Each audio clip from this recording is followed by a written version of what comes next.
You must be accessible to your people. Welcome to Fika's Focus. Voices leading change. Right, anyone that knows me knows that I take great pride in reading and finding books, and I spend a lot of my days reading books and figuring out the ways that people figured out to build great products and great services that have changed the world. And I thought I'd start with, I'm reading All In, which talks about, from Robert Bruce Shaw, which talks about obsessive leaders and how they achieve the extraordinary. Now, Steve Jobs is someone that I admire in a whole realm of spaces. His book by Walter Isaacson is actually really, really phenomenal. And actually last year I went on a bit of a crusade reading a lot of stuff of people that had worked with Steve Jobs, Tony Fadell, Ed Catmull, Bob Iger, were just some people that were able to distill down the essence of what Steve Jobs was. But in this book, they talked about one thing with Steve Jobs, and it says that Jobs thought of profit as that which flowed from great products. It was never the goal in itself. He told his biographer, "My passion has been to build an enduring company where people were motivated to make great products. The products, not the profits, were the motivation." Today, I'm talking about ambitious innovation. We have a really clear goal as part of Future Focus, which we as a Leadership Council devised. It is leadership excellence, driven by ambitious innovation, focused on deep societal impact. I'm going to talk about ambitious innovation today. Ambitious innovation is a really key point to our company and to major companies that are doing great things.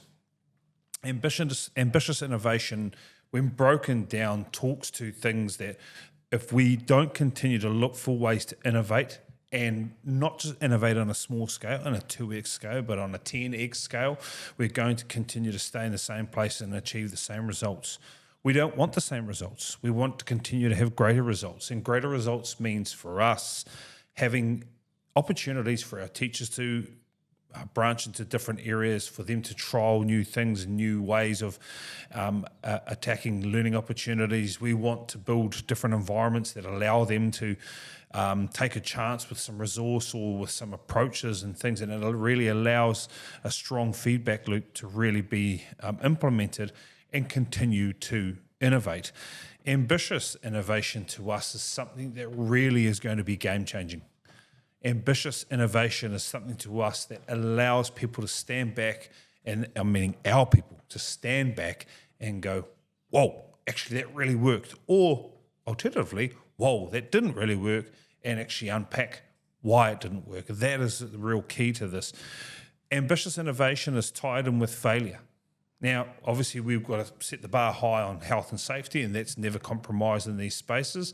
And yet, that can be a prohibitor to innovation in some ways. However, having a go at things that really allows us to create an environment that teachers are thriving and ultimately children and whānau are thriving is where we live. We have focused on a couple of things that have really continued to allow us to innovate, and one of them being this podcast.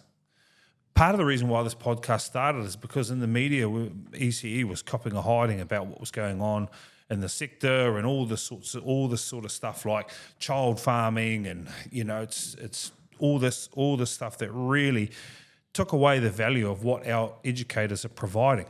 We started this as part of the reason to be innovative in the fact that not many people were doing it. In fact, we found out that there are only 300,000 active podcasts in the world. 300,000.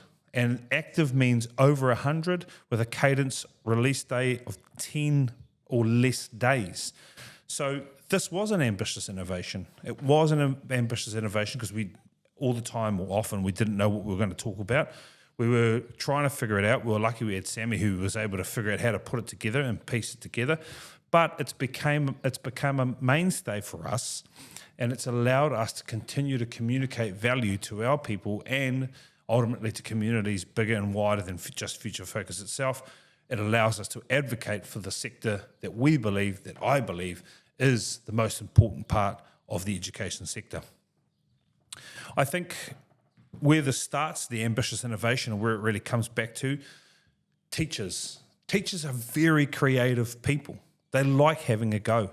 As a young educator, when I started in 2004, I had a go at things to make sure that the experiences that I was providing for children were really, really fun. I really made sure I pushed outside the boundary, and I was very lucky to have great leadership around me to support me in that space of pushing the boundaries. And what that meant is that we were trialing new things around reading and uptake of reading, because I was recognising that, yes, little Sally and little Tracy over there were getting the best out of the education system that I was currently providing, but little Angus and little Ben over there were not. So I had to figure out ways of being creative to capture and ultimately see their learning improve as we went through the year. I think the second thing is that being ambitious innovators allows us to really look at problems and turn them into problems that we can solve. Now, that's not a new thing, but it is often something that I see in business, and that they don't sit down and go, right, that's a problem that we can solve. We roll it up and we sit down, we brainstorm around it, and we say, right, cool, what's the innovation we need here?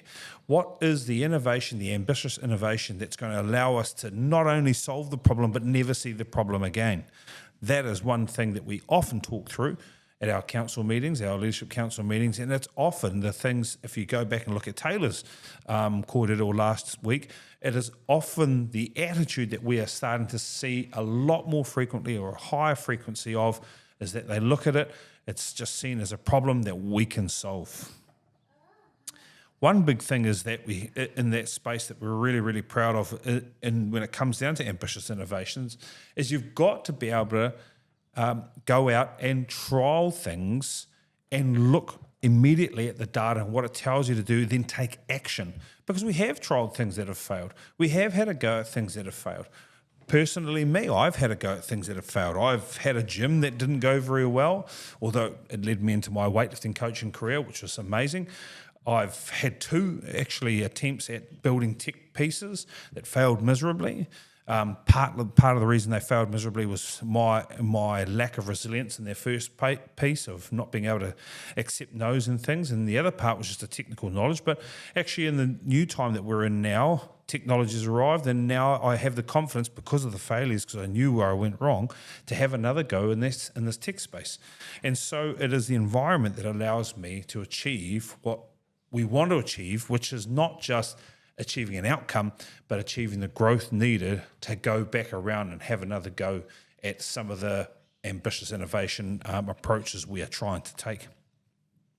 I thought I'd leave with 3 things that we can do to support innovation within your business, and 3 things, and this can be tied not just to early childhood, this can be tied to any business, but there are 3 things that we can implement that allow your business to be innovative. The first thing is, and this is a big one, I think as a founder or owner or whatever you like to call yourself, you must be accessible to your people. They are the ones encountering a large portion of the problems. They are the ones that will tell you what is not working, what we could do, how we could get there, what that would cost. Have you thought about this? If you're not accessible to your people, and if they don't have an opportunity to sit down and go, hey, Ray, have you thought through this problem? Hey, do you think we could do this? Could we approach it like this? Or what do you think about that?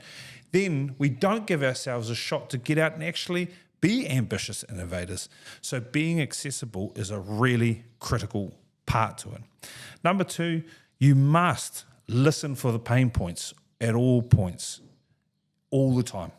In Sam Walton's book, Made in America, which is about the Walmart story, Sam Walton could not go further away from it. He was so obsessed with making sure he was listening to his team and them telling him what their problems were. If you don't listen out for what the problems are, if you're not in the weeds at points really listening for the problems, then you can't go out and be innovators. You can't go out and be ambitious innovators further if we don't give ourselves an opportunity to listen and distill down what the problem really is. Is it a technical problem? Is it a problem tied to technology? Is it a problem tied to team dynamics? Is it a problem tied to current levels of resourcing? What is it? If we don't listen for the problems, then we cannot go out and be ambitious innovators. And the third point, and this is, I like this one, I'm a fan of this one. Once you find a problem and you feel like you found a solution, you got to go out really quick and try to prove your solution or your hypothesis wrong. We're going through this right now. We're building something that we're really excited about in this space that's going to continue to really support what we believe is the most important sector in the country. And we are so focused on disproving ourselves and everything that we're trying to figure out how to do better. We are so focused on trying to test our hypotheses and break our hypotheses and ultimately prove it wrong so we can move on fast. Now, when we're talking about moonshot ideas, when we're really thinking about, right, how are we going to get ourselves over the moon in this space, we have to find the ability to see all parts of the information that tell us that we're on the right track or ultimately tell us we're on the wrong track. So going out and breaking and testing your hypotheses is a really important piece to innovation. It allows you to distill down again all the information that's coming in. Also go out and seek more information and seek more validity on what you're trying to achieve. And ultimately, you get to quickly come up to a summary of what's going on. Yes, we're on the right track. No, we're not. Right, let's move on. Those are three things that we can talk to in terms of building ambitious innovation and environments that support that. Up the wires.